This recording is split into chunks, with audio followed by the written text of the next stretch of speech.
मुझे मेरा दोस्त बताता है कि उसे एक इंडियन वेबसाइट में प्राइस मैनिपुलेशन वल्नरेबिलिटी मिली है, जिससे वो उस पर लिस्टेड कोई भी सामान फ्री में खरीद सकता है। हमने मिलकर इस बग की सिक्योरिटी रिपोर्ट तैयार की और उन्हें ईमेल के जरिए भेज दी। ये एक इंडियन वेबसाइट थी और ज़्यादातर इंडियन वेबसाइट्स की तरह इसका भी कोई वीडीपी प्रोग्राम नहीं था। इस वक्त तक मेरा ध्यान कहीं और था और मैंने इस बग को ठीक से जांचा नहीं था। लेकिन कुछ दिन बाद जब मैं इस वल्नरेबिलिटी को दोबारा एक्सप्लॉइट करने के लिए गया, ये जानने के लिए कि इसे ठीक कर दिया गया है या नहीं, तब मैंने पाया कि ये वेबसाइट तो शॉपिफाई के प्लेटफॉर्म पर है। तभी मुझे लगा कि इस वल्नरेबिलिटी के पीछे का कारण कुछ और ही है। ध्यान से देखने के बाद मैंने पाया कि ये बग उस पेमेंट प्रोवाइडर एक्सटेंशन में है जो ये वेबसाइट वाले यूज़ कर रहे हैं। फिर तो ये बग हर उस वेबसाइट में होना चाहिए जो इस एक्सटेंशन का यूज़ कर रही है।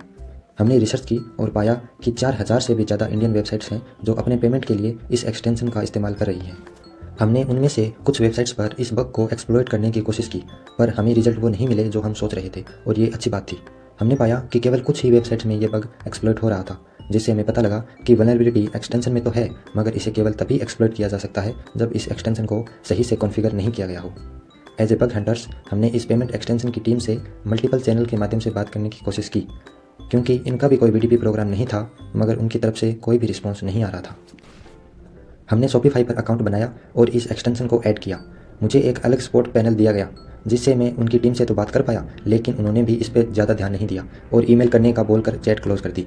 हम उन्हें पहले से ही ईमेल पर रिपोर्ट भेज चुके थे, इसलिए हमें इंतज़ार करना ही सही लगा। शायद वो बिना रिस्पॉन्स दिए ही कम से कम इस बग को तो ठीक कर लें। ज़्यादातर वेबसाइट्स सिक्योर और नामी प्लेटफॉर्म पर अपनी साइट होस्ट करने के बाद रिलैक्स हो जाते हैं और बाद में अपनी सिक्योरिटी पर ध्यान नहीं देते, जो कि उनकी सबसे बड़ी गलती है।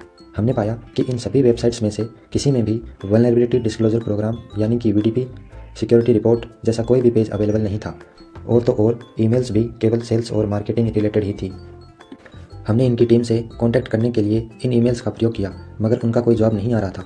इनके सोशल मीडिया चैनल से बात करने की कोशिश भी की तो कुछ ने इग्नोर किया और कुछ बोले कि इसके लिए हमारी टीम है। हमारी टिकट्स को बार बार बिना कोई रीज़न बताए ही क्लोज कर रहे थे। हमने एक डेमो वेबसाइट क्रिएट की है, ये दिखाने के लिए कि इस बग को किस तरह से एक्सप्लॉइट किया जा सकता है।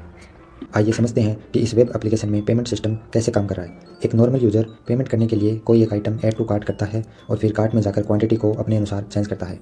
फिर पेमेंट बटन क्लिक करता है और उसे अपनी यूपीआई आईडी डालनी होती है। फिर वह अपनी यूपीआई आईडी डालता है और उस यूपीआई आईडी पर आई रिक्वेस्ट को कंप्लीट कर पेमेंट सक्सेसफुल कर देता है।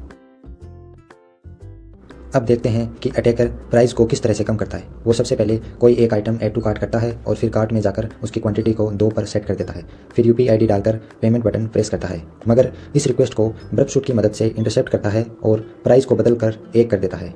फिर यूपीआई आईडी पर आई रिक्वेस्ट को कंप्लीट करता है और उसका ऑर्डर 1 रुपये में कंप्लीट हो जाता है।